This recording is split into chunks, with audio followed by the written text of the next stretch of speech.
Two-Face here, back with another reaction video. This time reacting to Save the World Takes Only One Good Man, the Cuban Missile Crisis Day 13.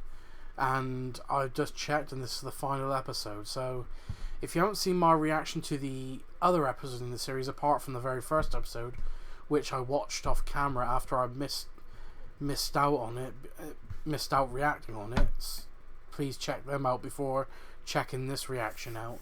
So yeah, this is, as I said, this is the final episode, and the normal disclaimer when I react to any historical content, if I don't give so much about what is considered a proper reaction, it's probably obvious that I don't know much on the subject at hand. So if I do know anything, I might give my input, or I might ask some curious questions which hopefully will be answered in the comments below. So yeah, again, this entire series has been brilliantly presented by Indy Nidell. I think he's a brilliant presenter when it comes to historical content or whatever content he gets involved in. So the link to the original video will be in the description down below. Please go and subscribe to Time Ghost History and check out their channel. Support them, subscribe to them, and without further ado, let's get this up on screen and let's get into this. Day 13. It would suck if you hosted a party together with a friend at your place and only the friends of your friend showed up. So you end up more like a servant in your own home.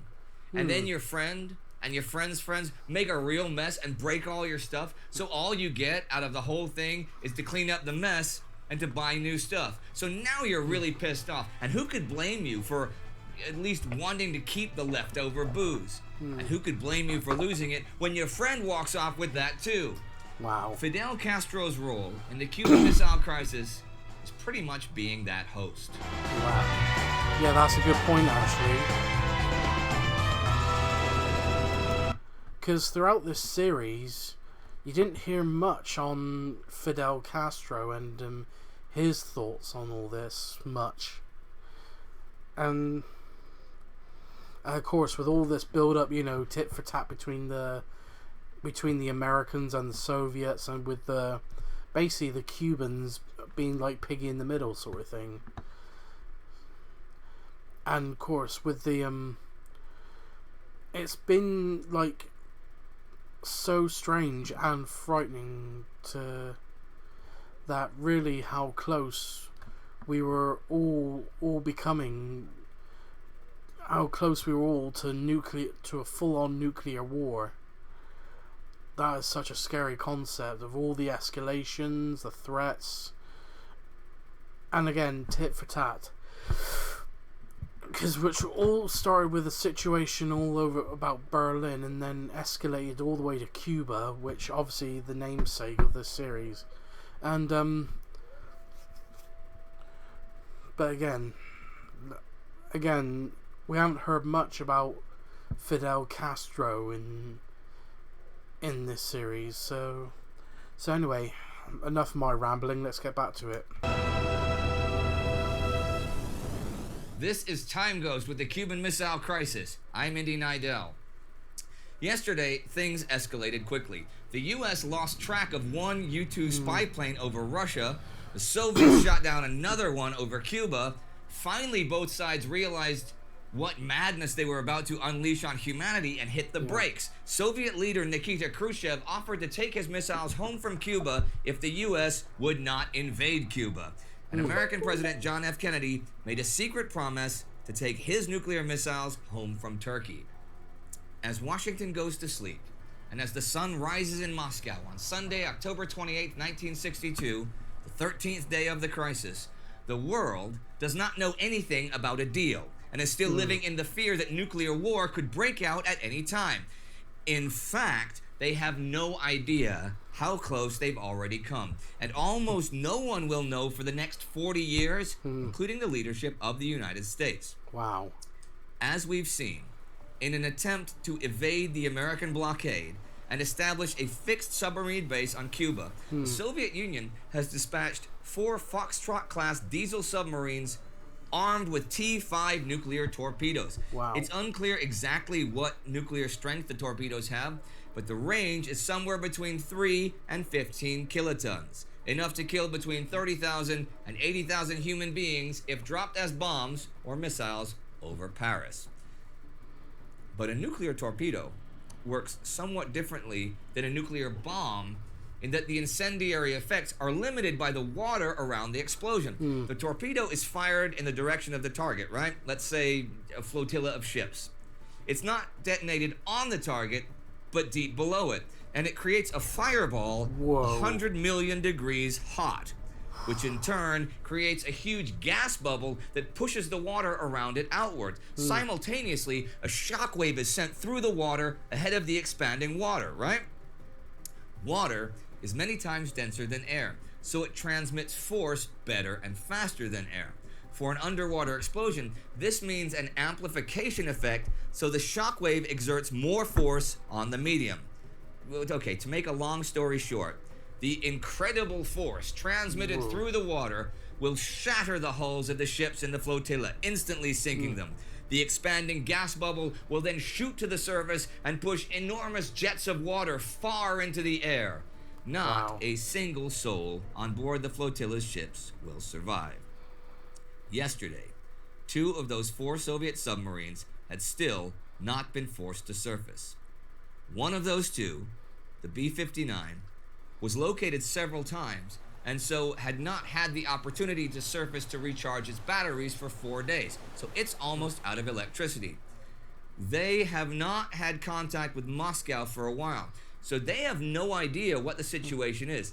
As far as they know, Moscow is already a smoking pile of irradiated rubble. Wow.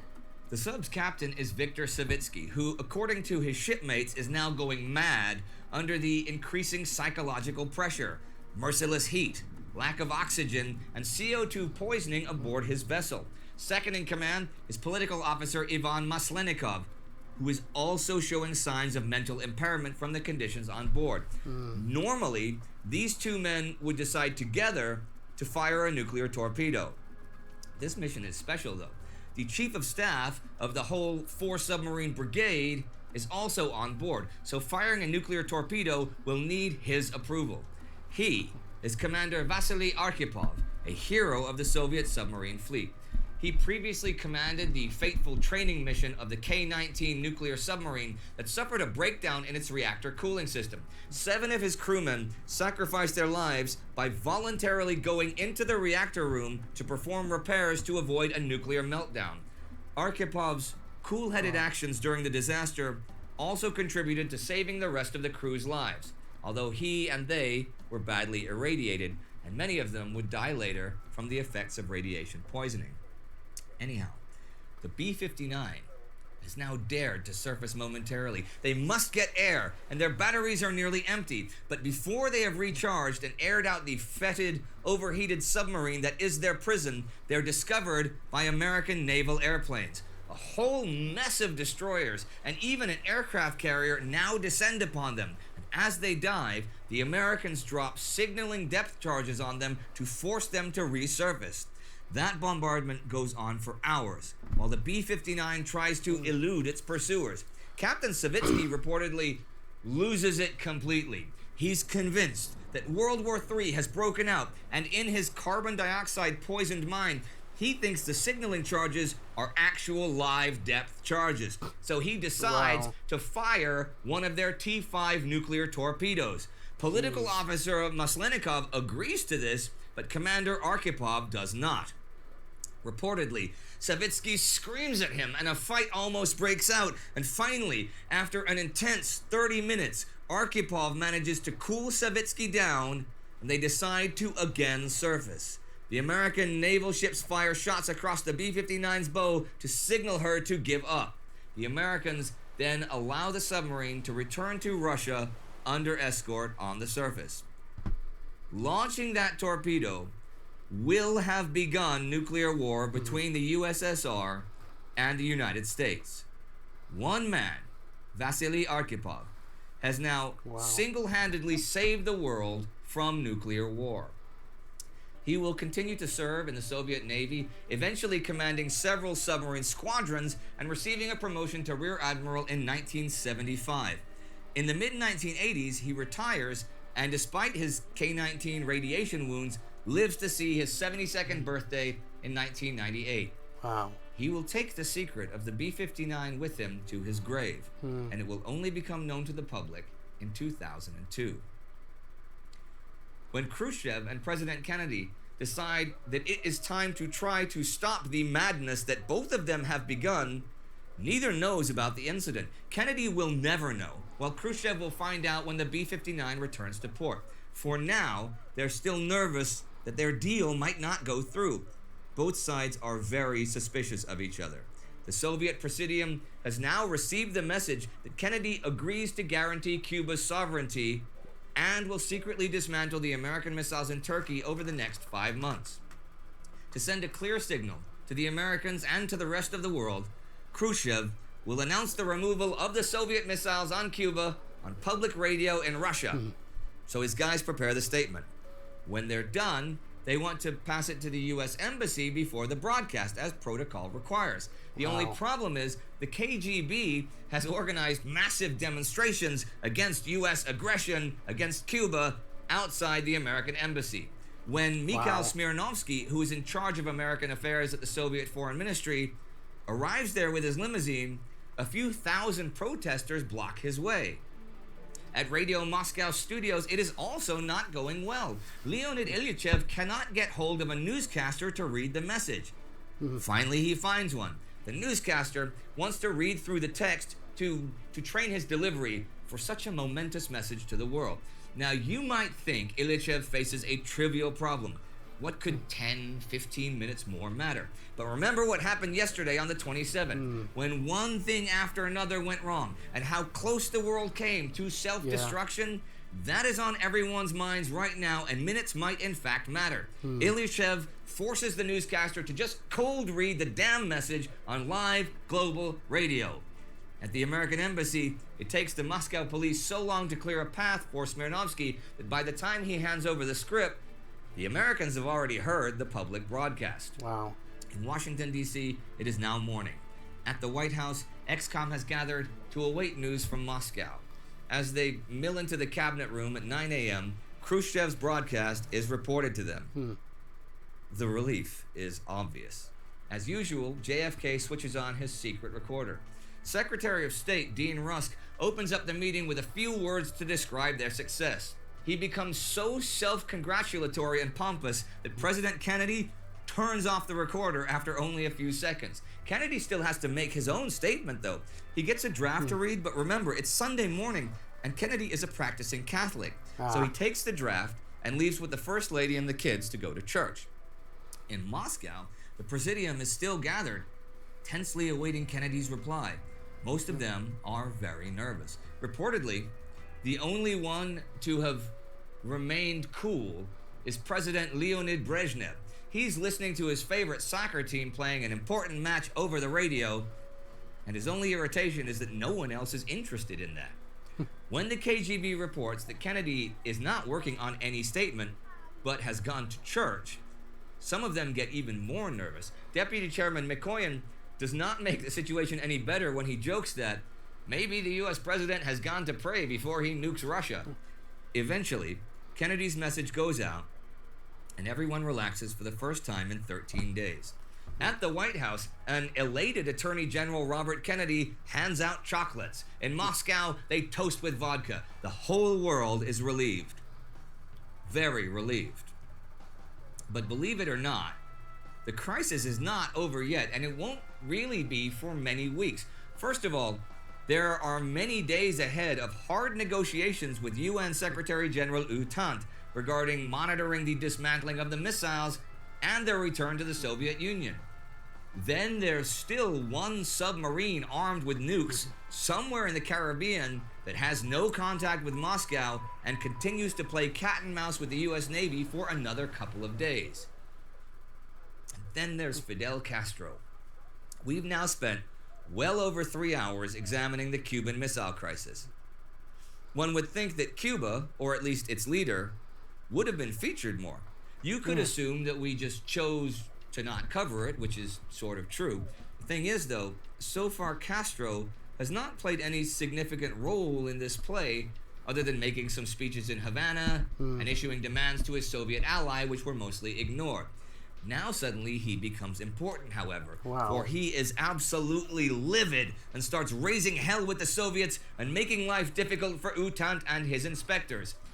He feels betrayed, and that's not really unjustified. From his perspective, the Soviets have placed nuclear missiles in his country to deter the US from invading it.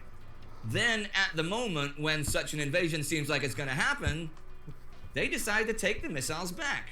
No matter what Khrushchev says, Castro has no reason to believe that the Yanks are going to honor their promise to not invade. Moreover, his feelings are hurt because he's heard about the trade of missiles on Cuba for missiles in Turkey. He feels like a pawn in a much bigger game, which again is not unjustified. Understandable. His mood will not get any better when the Soviets exclude Castro from the negotiations to solve the Cuban Missile Crisis at the United Nations. Before that, though, he demands to at least keep the tactical nuclear missiles as a means of defense and deterrence towards the U.S. In a moment of weakness, Khrushchev agrees. Mikoyan is not impressed.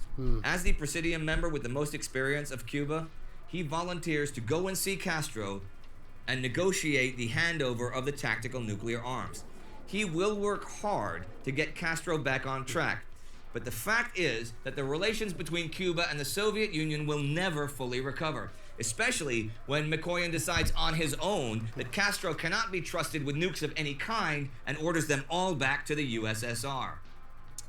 By the end of the year, all the nukes on Cuba are gone. Kennedy does stay true to his word and dismantles the Jupiter missiles in Turkey. Not that this was very difficult, as they were scheduled for the scrapyard anyhow, but the US also never places any new ones there. A small side effect that has never been fully clarified is that the conflict over Berlin never heats up again, despite the Soviets having had real plans to escalate that independently of Cuba. For Nikita Khrushchev, it does not end well at all. In 1964, he's ousted in a soft coup. And the failure of Operation Anadir is one important reason for his fall. As we know, John F. Kennedy only has 13 months left to live at the end of these 13 days. He himself will never know exactly how close to the brink of destruction he helped bring the world. Neither will his brother Bobby Kennedy, who will also die at the hand of an assassin 6 years from now. Mikoyan will side with the new leaders of the Soviet and stay on board. Gromyko will also survive politically. I don't know how many people heard about the conspiracies about JFK's murder. A lot of conspiracy theorists reckon it was organized by the CIA for some unknown reason. Well, by what people are saying, a lot of people reckon the CIA are the most crooked. Reckon they're the most crooked intelligence service in the US, in the United States. But that's just a conspiracy theories that I've heard. Well, there's also conspiracies that the CIA organized 9/11, but that's just ridiculous. But not surprising.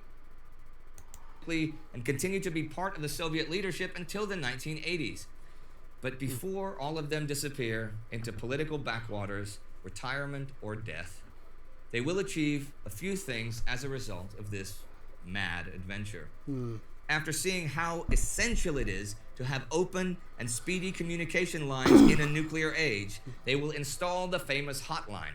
This cuts communication between the two superpowers from hours or days to minutes or seconds. Contrary to popular belief, it's not a red telephone. It's not even a telephone. It's a whole communication system with heavy encryption, fail-safes, and multiple communication lines that in 2020 still remains in use between Russia and the USA. Maybe more importantly, Khrushchev and Kennedy will sign the Nuclear Test Ban Treaty in 1963 and lay the cornerstone for cooling down the nuclear arms race between the two superpowers. I'm Indy Nidell. This was the Cuban Missile Crisis. We will begin our weekly coverage of the Suez Crisis next week, so do not forget to subscribe and ring that bell to not miss that. All of our series, large and small, are financed by the Time Ghost Army. Please join the Army at patreon.com or timeghost.tv so we can continue to produce and broadcast great historical content in these troubled times. Good night and good luck. And that'll do it. That was the last episode of the Cuban Missile Crisis by Time Ghost History. And yeah, as I said, I'm sorry if my little ramble about conspiracy theories went a bit weird, but I'm only going on what I remember hearing. But yeah, it's kind of weird that it's up until now Fidel Castro takes him more, is now more important in the series, and I suppose in a way it's kind of understandable that he feels betrayed, but as I said, I think even this, as thorough it can be, can still only be scratching the surface. So anyway, this has been an interesting series. If you like this reaction, please like, comment and subscribe, and I'll see you in the next